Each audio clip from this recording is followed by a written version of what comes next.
আমি আজকে আপনাদের সামনে আমার দয়াল মুর্শিদ কালান্দার বাবা জাহাঙ্গীর বা ইমান আল সুরেশ্বরী অফিয়ানহুর লিখিত সুফিবাদ আত্মপরিচয়ের একমাত্র পথ এই কিতাবটি থেকে একটু অংশ পড়ে শোনাতে চাই। ওর উপরে আমি আলোচনা করব। আমার দয়াল মুর্শিদ এই কিতাবটিতে লিখেছেন, উমাইয়া এবং আব্বাসীয় রাজবংশের দ্বারা কত মিথ্যা হাদিস রচনা করে যে মুসলমানদের সর্ববিষয়ে পিছনে ফেলে দিয়েছে তা এই বিজ্ঞানের যুগে হারে হারে টের পাচ্ছি। মুসলমানদের যে কত বড় অপূরণীয় ক্ষতি করে গেছে এই উমাইয়া এবং আব্বাসীয় রাজবংশ, তার বিশদ ব্যাখ্যা সহ একটি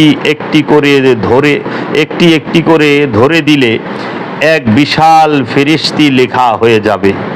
কেবল হাদিসের বেলাতেই নয়, বরং কোরআনের ব্যাখ্যা লিখতে গিয়ে তাদের উল্টা পাল্টা কথার ধারা নিজেরাই ধরা পড়তে শুরু করেছে।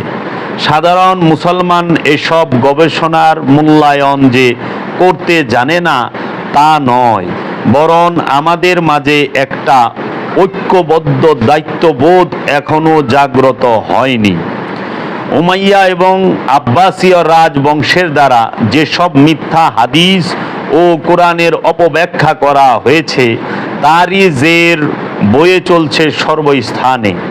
কেবল মাদ্রাসাকে এককভাবে দোষ দিলে তো চলবে না, যা যা শেখানো হয় তাই ছাত্ররা শেখে এবং সরল মনে তাই বিশ্বাস করে।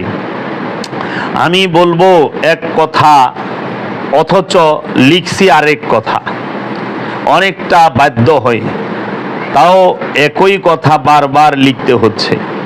আমাদেরকে শিক্ষা দেওয়া হয় মানুষের ছবি তোলা হারাম এবং প্রাণী জগতের ছবি ঘরে রাখলে ফেরেশতারা ঘরে বা যেখানে রাখা হয় সেখানে আসে না। আজকের আমার আলোচনার বিষয় হলো এইটা। কি বলছে?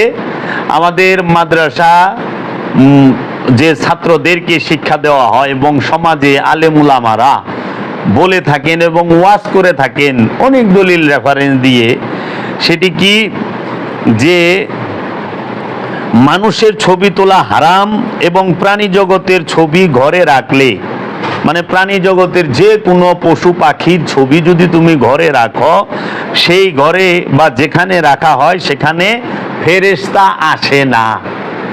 এবং আমি যে আলোচনা করি, আমার অনেক সময় আমার মাথার উপরে আপনার দেয়ালের মধ্যে আমার মুর্শিদের ছবি টাঙানো থাকে, এখনো অনেক ছবি আছে। তো অনেকে আমার আলোচনায় কমেন্ট করে এবং গালাগালিও করে যে তোর ঘরে ছবি তুই আবার কথা কস। এখন যে ব্যক্তিটা বলতেছে ফেসবুকে গাইলাইতেছে, তার নিজের প্রোফাইলেই ছবি আছে, তার নিজের প্রোফাইল পিকচারে ছবি আছে। এখন ওনাকে যখন বলি ভাই আপনার প্রোফাইল পিকচারে তো ছবি, কয় প্রোফাইল পিকচারে ছবি দেওয়া জায়েজ আছে, দেওয়ালে টাঙ্গাই না জায়েজ নাই। ও তাই নাকি? ফতোয়া আছে মাশাআল্লাহ, ওইটা আমি পরে আইতাছি, আগে বাবা জানের বাণীটা বইলা নেই। আমাদেরকে শিক্ষা দেওয়া হয় মানুষের ছবি তোলা হারাম এবং প্রাণী জগতের ছবি ঘরে রাখলে ফেরেশতা ঘরে বা যেখানে রাখা হয় সেখানে আসে না। প্রাণী জগতের ছবি যারা আঁকে তাদের অনেক অনেক রকম শাস্তির ভয় দেখানো হয়। এতে ফলটি কি দাঁড়িয়েছে? বাবা জাহাঙ্গীর জিজ্ঞেস করছে, প্রশ্ন করছে, এতে ফলটি কি দাঁড়িয়েছে? প্রাণীবিদ্যা তথা জিওলজি, প্রাণীবিদ্যাকে আপনার বিজ্ঞানের ভাষায় বলে জিওলজি। এই জিওলজি একদম গায়েব, মানে মুসলমানের মধ্যে প্রাণীবিদ্যাই নাই।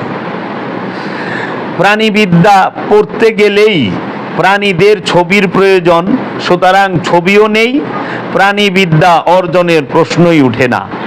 প্রাণীবিদ্যা বাদ দিয়ে চিকিৎসা বিজ্ঞান একদম অচল।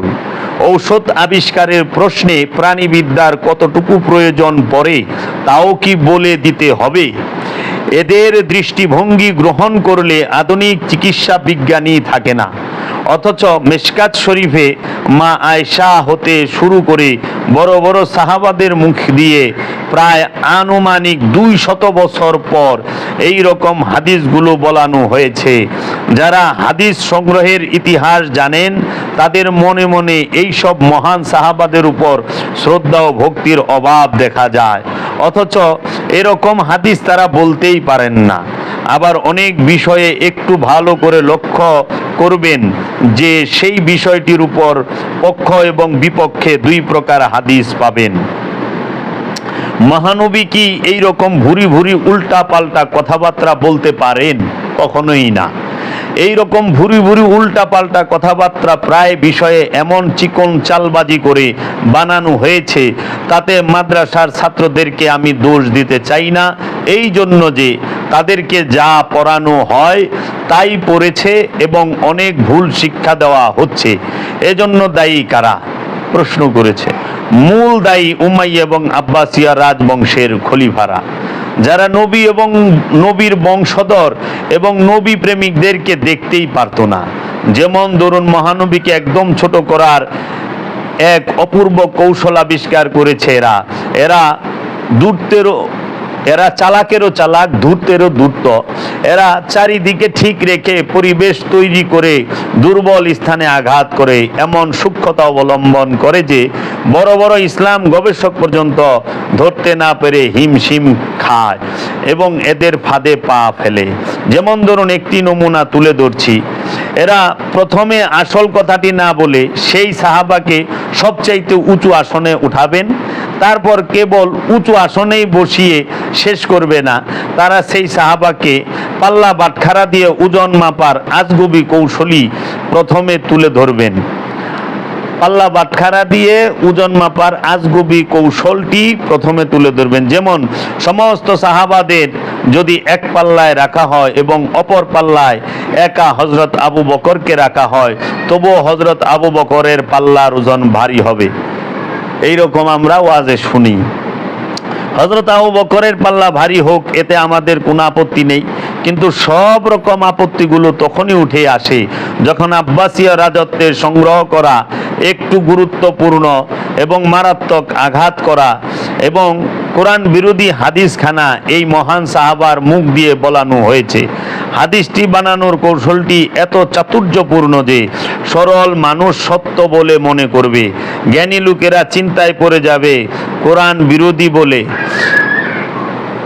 বিরোধী বলে। এবং এখানেই শেষ নয়, বরং হযরত আবু বকরের উপর উচ্চ ধারণাটি তো থাকেই না, বরং তার নামটি পর্যন্ত গলা খেকুনি দিয়ে নিচু স্তরে একান্ত বাধ্য হয়ে নিতে হয়। আমি অনেক খানকা শরীফে বহু মুসলমানকে হযরত আবু বকরের নামটি পর্যন্ত উচ্চারণ করতেও দেখিনি।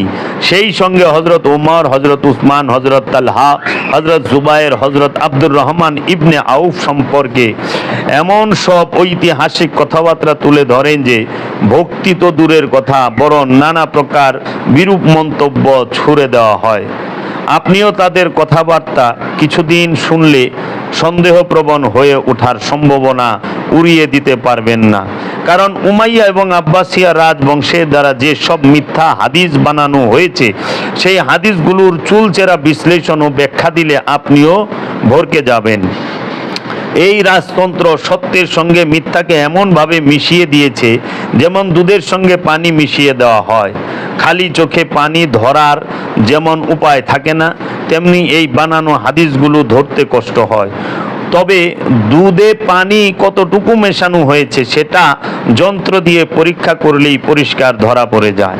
তেমনি কোরআনের সামনে রেখে হাদিসগুলো পরীক্ষা করার একটানা গবেষণায় ধরা পড়তে বাধ্য এবং ধরা পড়ে যায়। যেমন ধরুন, হযরত আবু বকরকে দিয়ে বলানো হচ্ছে এইভাবে যে যারা মুহাম্মদের